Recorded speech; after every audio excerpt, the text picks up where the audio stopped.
نحمدہ و نصلی علی رسولہ الکریم بسم اللہ الرحمن الرحیم۔ عزیز طلبہ السلام علیکم ورحمۃ اللہ وبرکاتہ۔ آج کی اس ویڈیو کے اندر ہم سبق نمبر 6 حصہ نثر کا سبق نمبر 4 اردو ادب میں عید الفطر کو پڑھیں گے، اس کی ریڈنگ کریں گے۔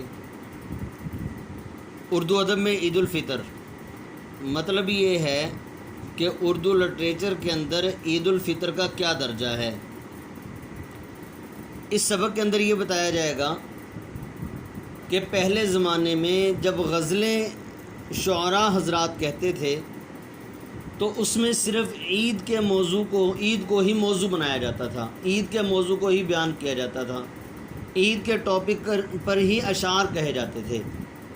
جیسے مثال کے طور پر یہ دیکھیں، لکھا ہوا ہے اردو کی غزلیہ شاعری میں عید کا چاند، ہلال و ابرو، محبوب سے روز عید کی ملاقاتیں اور اس کے متعلقات ہی اہم رہے۔ مطلب اس کے اندر اشعار کے اندر صرف عید کا ہی تذکرہ ہوتا تھا۔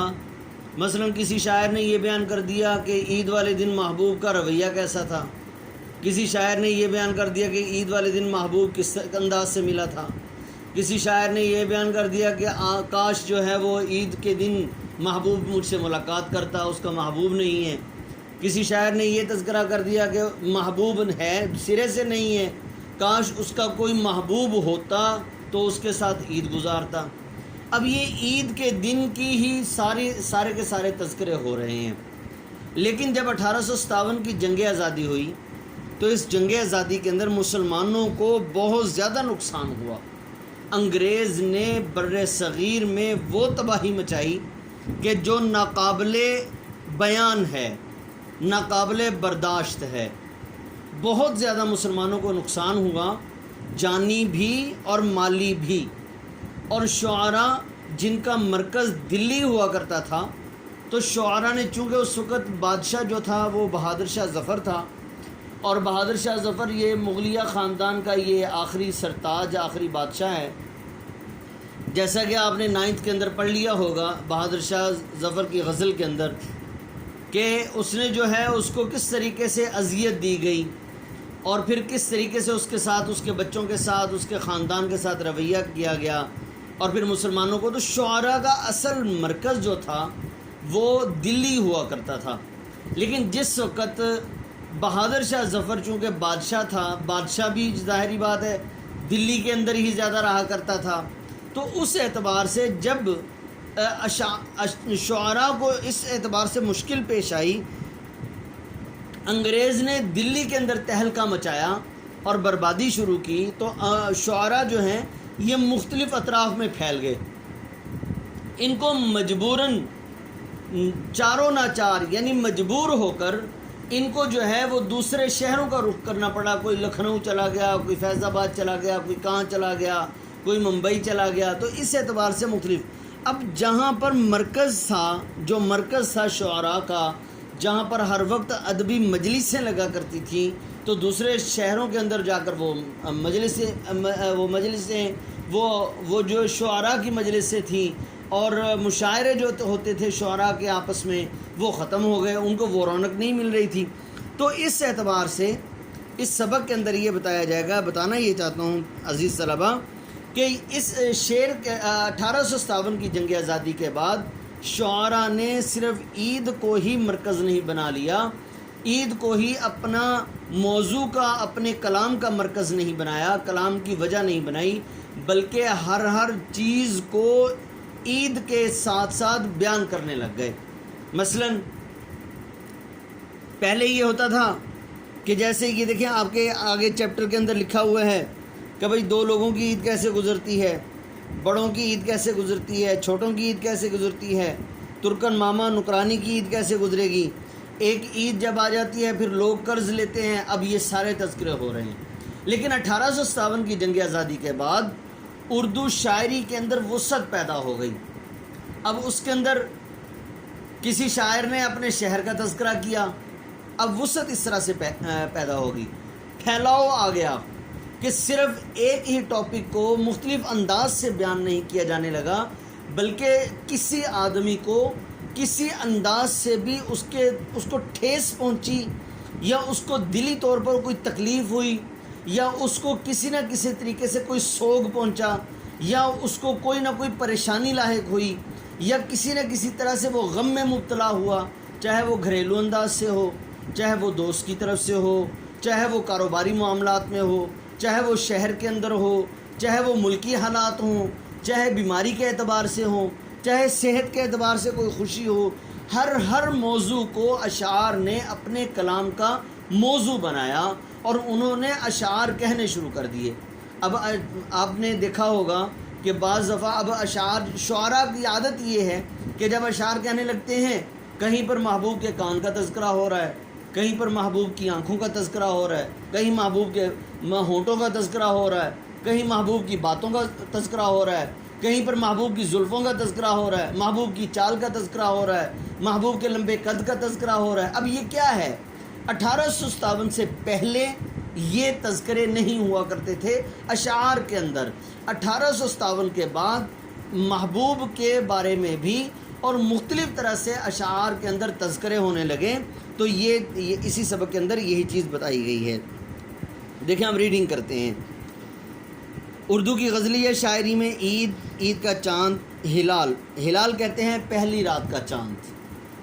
جب چاند نظر آتا ہے جس کو ہم چاند رات کہتے ہیں، اس کو وہ جو ہمیں شوال کی پہلی رات، عید روزوں میں جو آخری رات کے اندر ہمیں عید کے لیے چاند نظر آتا ہے یا کسی بھی اسلامی مہینے کا، اس کو ہلال کہتے ہیں۔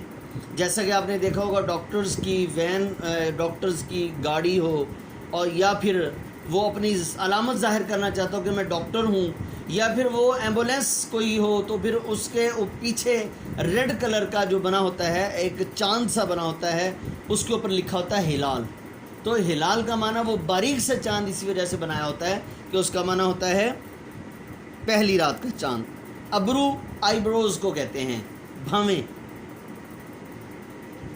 محبوب سے روز عید کی ملاقات اور اس کے متعلقات ہی اہم رہے، متعلقات اس سے تعلق رکھنے والی چیزیں۔ لیکن 1857 کی جنگ آزادی کے بعد جب اردو شاعری کی حدود میں وسعت پیدا ہوئی، وسعت، پھیلاؤ اور نظموں کی طرف توجہ تیز ہو گئی، تو عید کے موضوع میں بھی اشاراتی اور علامتی امکانات زیادہ اجاگر ظاہر ہوئے۔ علامتی امکانات، ممکن باتیں، علامت کے طور پر ممکن باتیں، جو بھی ممکن ہو سکتا ہے۔ اردو شاعر اور اردو شاعری کو 1857 کے بعد ملی احساسات کی ترجمانی کا وسیلہ بھی بنایا گیا۔ وسیلہ، ذریعہ، مطلب اپنے وطن کے ساتھ ایک انسان محبت کرتا ہے، اپنی ملت کے ساتھ، اپنے مذہب کے ساتھ انسان محبت کرتا ہے، تو اس محبت کے اندر اس کی جذبات ہوتے ہیں، ان جذبات کو بھی اشعار کے اندر بیان کرنے لگے 1857 کے بعد۔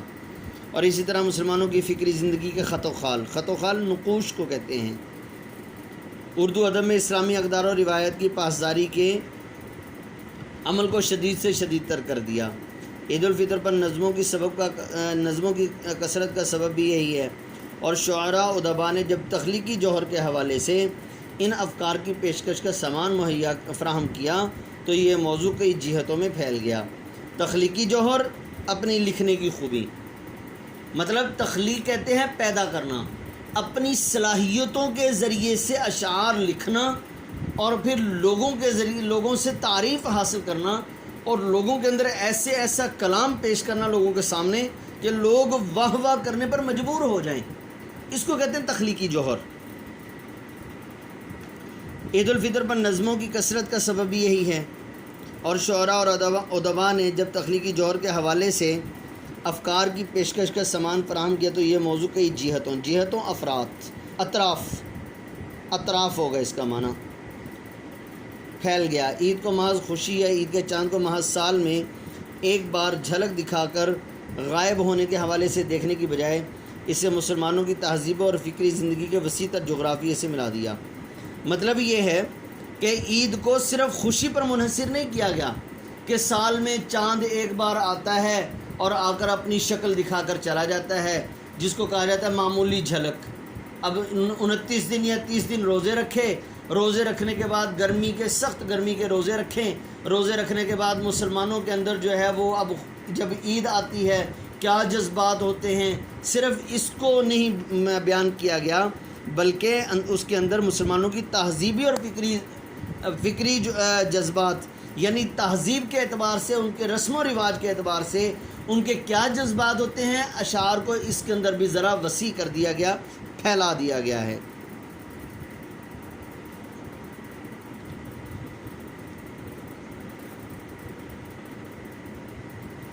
جسے عید کے موضوعات میں نئی نئی باریکیاں پیدا کر کے اسے ادبی خوشی کے ملے جلے جذبات تک لے گئے۔ گلدستہ عید میں موضوعات صحن عیدگاہ میں ملاقات اور درون خانہ گھر کے اندر عید ملن تک محدود نہیں رہے، بلکہ جذبات کے وسیع تر رقبوں میں لا کر دکھا دیا گیا ہے۔ مسلمان فیشنیبل کی خاتون کی ڈائری، یہ موضوعات ہیں۔ اب یہ کون سے موضوعات پر پہلے بحث ہوتی تھی، یہ تذکرہ کریں گے۔ یہ دیکھیں، مسلمان فیشنیبل خاتون کی ڈائری سے لے کر رسول پاک صلی اللہ علیہ وسلم کی عید، کنواری بیٹی کی عید، سہاگن کی عید۔ سہاگن مطلب یہ ہے کہ جس کی شادی ہوئی ہے، اور شادی شدہ عورت اس سے مراد یہ ہے کہ وہ اپنی پہلی بار، سہاگن یعنی پہلی بار جو اپنی عید اپنے سسرال کے ہاں مناتی ہے، وہ کس طرح سے مناتی ہے، اس کی عید۔ بچوں اور بڑوں کی عید دوگانی، عید دوگانی سے مراد دو لوگ۔ ترکن ماما کی عید، ماما کہتے ہیں نکرانی کو، ترکن ترکی عورت، ترکی کی جو نکرانی ہے اس کی عید کیسی ہوئی۔ عید اور قرض، عیدی، گھر کی مالکہ کی عید، رمضان اور خیرات، یتیموں کی عید تک عید الفطر میں۔ عید الفطر ہمیں متوسط طبقے اور غریب طبقے کے مسائل و حالات سے منسلک نظر آتی ہے، منسلک جڑی ہوئی۔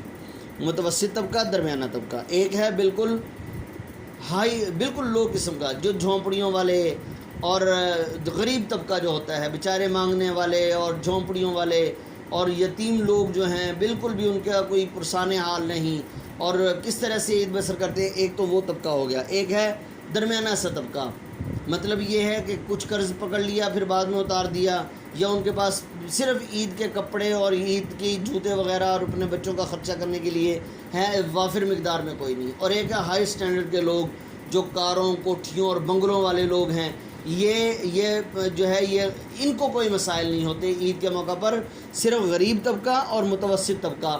متوسط طبقہ وہ جو درمیانہ طبقہ ہے، نہ بالکل غریب نہ بالکل ہائی سٹینڈرڈ کے لوگ جو ہیں، امیر طبقہ جس کو کہتے ہیں امیر کبیر، بہت ہی زیادہ مالدار، لینڈ کروزر اور کوٹھیوں اور بنگلوں کے مالک اور بڑی بڑی گاڑیوں کے مالک، ان کو جو ہے وہ بہت زیادہ امیر، ان کے درمیان میں بالکل غریب اور ہائی سٹینڈرڈ، ان کے درمیان میں جو ہے اس کو متوسط طبقہ کہتے ہیں۔ اس تمدنی پس منظر کے طفیل ایک وقتی جذبہ ہیجان نہیں، مطلب وقتی طور پر شوق کا جذبہ نہیں، بلکہ ایک تہذیبی اکائی بن کر، اکائی بنیاد ہماری معاشرتی زندگی میں بہت دور تک جاتی ہے۔ مطلب یہ ہے، اس کا مطلب یہ ہے کہ عید کا تذکرہ یا یہ عید جو ہے، یہ صرف ایک تمدنی ہماری شہری زندگی کے پس منظر کی وجہ سے ایک شوق کا جذبہ پیدا نہیں ہوتا، صرف یہاں تک محدود نہیں ہے، بلکہ ہماری تہذیب یعنی ہمارے رسم و رواج کی بنیاد بن کر ہماری معاشرتی زندگی میں بہت دور تک اس کے اثرات جاتے ہیں۔ معاشرتی زندگی میں بہت دور تک اس عید کے تذکرے کے اثرات جاتے ہیں۔ اس وسعت پذیری سے موضوع کی جڑیں ہماری ادبی روایات میں پھیل گئی ہیں۔ خواجہ حسن نظامی نے دلی کی بربادی کے جو نوحے لکھے، نوحے کس کو کہتے ہیں؟ مرنے والوں کی یاد میں نظم کہنا۔ ان میں دولت و عزت سے محروم ہونے والے شہزادوں اور شہزادیوں کی قسم پرسی میں عید بسر کرنے کا ذکر اہمیت رکھتا ہے۔ خواجہ حسن نظامی نے دلی کی بربادی کے نوحے لکھے۔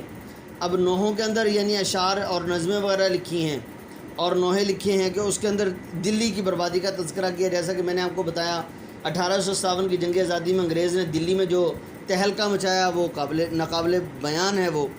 اور پھر شہزادے اور شہزادیاں کس طریقے سے وہ جو ہیں وہ دولت اور عزت سے محروم ہوئے، اور اوپر سے پھر عید آ گئی، کس طریقے سے انہوں نے عید گزاری، خواجہ حسن نظامی نے اس کا تذکرہ کیا ہے۔ اس روایت کا آغاز مطلب یہ ہے کہ عید کے بارے میں یا مختلف انداز سے موضوعات لکھنا اور مسلمانوں کے ہر پہلو کو اجاگر کرنا اور اس کے بارے میں اپنے جو ہے وہ موضوعات کو قلم بند کرنا، اس کے بارے میں سب سے پہلے آغاز کس نے کیا؟ یہ سر سید احمد سے ہوتا ہے۔ اس روایت کا آغاز سر سید احمد خان سے ہوتا ہے، جنہوں نے مسلمانان ہند کی عید کے عنوان سے مسلمانوں کی معاشرتی زندگی کی خامیوں کو بیان کرنے کے علاوہ ان کی غریبی کے نقشے بھی تفصیل کے ساتھ بیان کیے۔ حسن نظامی کے موضوعات میں عظمت رفتہ کی یاد عید کو علامتی حوالہ عطا کرتی ہے۔ یہاں پر عظمت رفتہ مطلب یہ ہے کہ کھویا ہوا، عظمت رفتہ کہتے ہیں کھوئی ہوئی عظمت۔ یتیم شہزادے کی عید گاہ ماں غریباں کوئے تو، اس کا معنی یہ ہے کہ ہم غریبوں کی عید منانے کی جگہ تو تیرا کوچہ ہے۔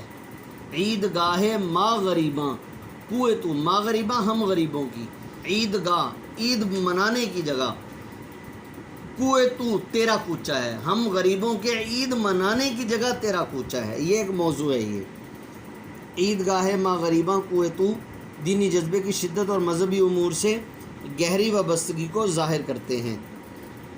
تو یہاں تک عزیز طلبہ ہماری ریڈنگ ہو گئی۔ اس کے اندر جو اہم چیزیں ہیں وہ یہ جتنے بھی موضوعات بیان کیے گئے، اور یہ خواجہ حسن نظامی دلی کی بربادی کے نوحے کس نے لکھے، اسی طرح سے جو ہے وہ روایت کا آغاز سر سید احمد خان مسلمانوں نے ہند کی عید کے موضوع پر کس نے لکھا، عظمت رفتہ کیا خواجہ حسن نظامی نے لکھا۔ اب یہ چیزیں یہ سب کی سب یہ اہم ہیں، انہی میں سے MCQs بنیں گے، تو یہ آپ نے اچھی طرح سے یاد کر لینے ہیں۔ السلام علیکم ورحمۃ اللہ وبرکاتہ۔